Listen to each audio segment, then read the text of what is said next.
After you have sanded something, which I did on this side and this side where the sticker was, you always want to make sure you use a damp paper towel to wipe off any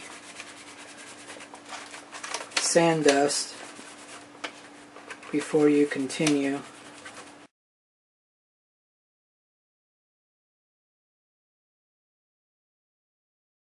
I'll show you the one that I've already completed. You see I've added this little ornament here, an ankh. And I'm going to do the same on its pair. I'm going to have it so that when you're holding the pistols like this, the ankhs are always faced up. So I'll be gluing this one on the opposite side of that one. Right about there. And I'm going to do that using my Hobbytown Instaflex super glue. You may not be able to get this from a Hobbytown, but you can get gap filling super glue in a lot of different places, especially on Amazon.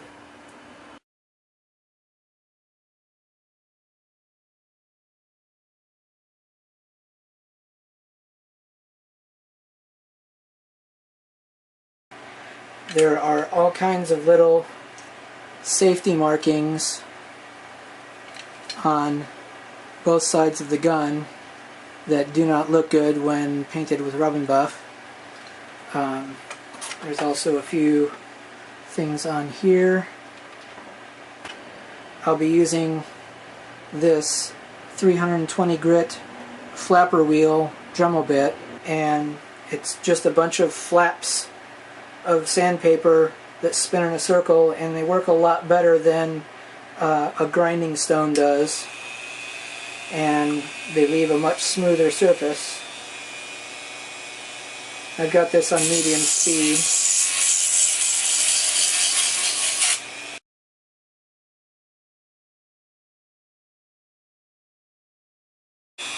And I'm going to go over that with finer sanding paper once I'm done here.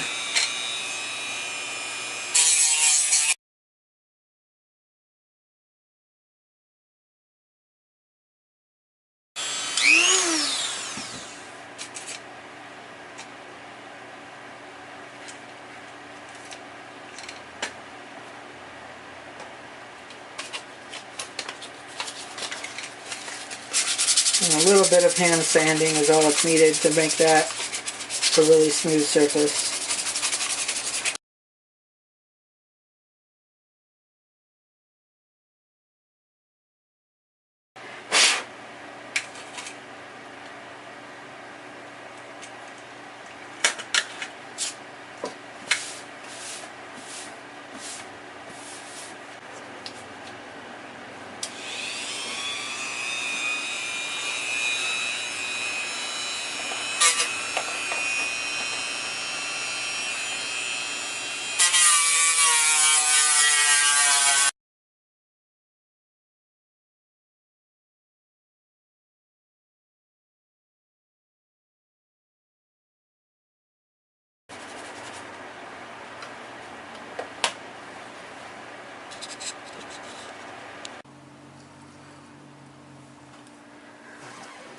My priming box is a giant U-Haul moving box that inside I've mounted a Lazy Susan so that I can spin the object as I spray paint.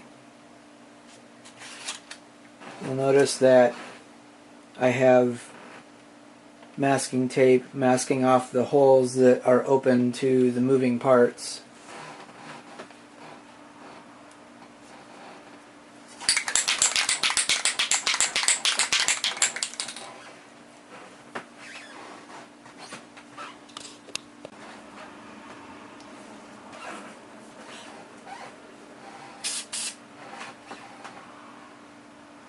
When you spray, you do it in light coats with passes across all the way as I'm turning.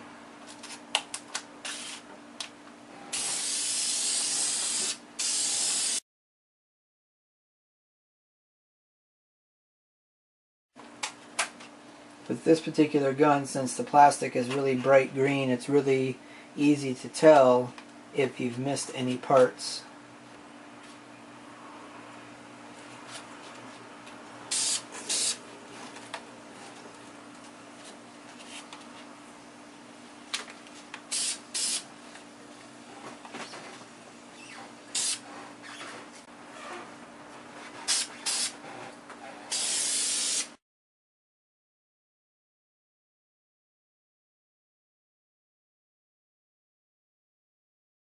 So for the cylinder,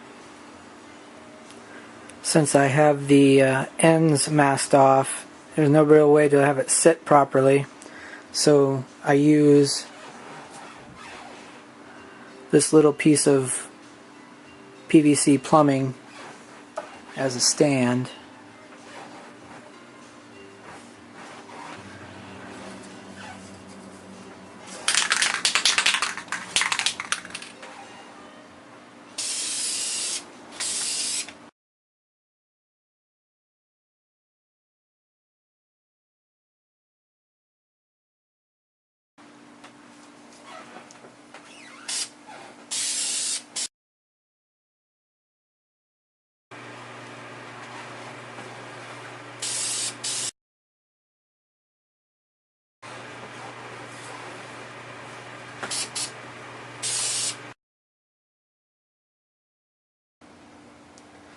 So you can see here that the priming is all done.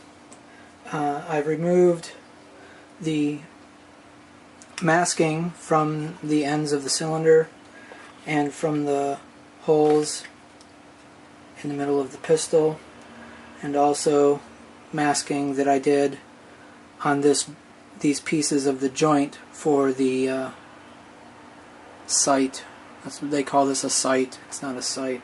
Anyway, moving on. One thing that I wasn't able to mask properly was the groove right here that the slide is carried in, and because of it I got paint inside that groove, and I want the gun to work properly after it's done. So what I'm going to do, I've taken a piece of sandpaper and creased it as tightly as I could, and I'm going to insert the creased sandpaper in this groove and just sand it back and forth like this to get the paint off of the inside of that groove.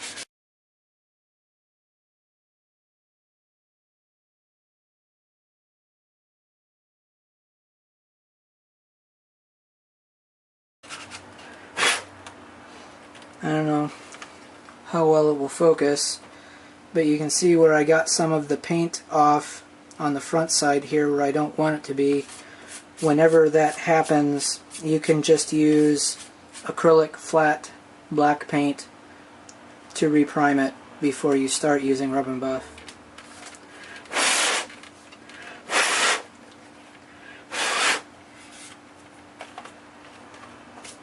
This is a case where I got sand on parts of the gun that I don't want it to be, so I'm going to wet a paper towel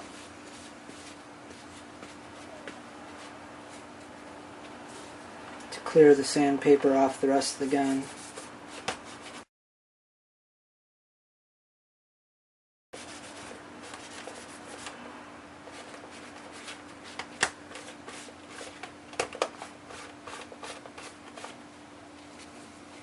There we go.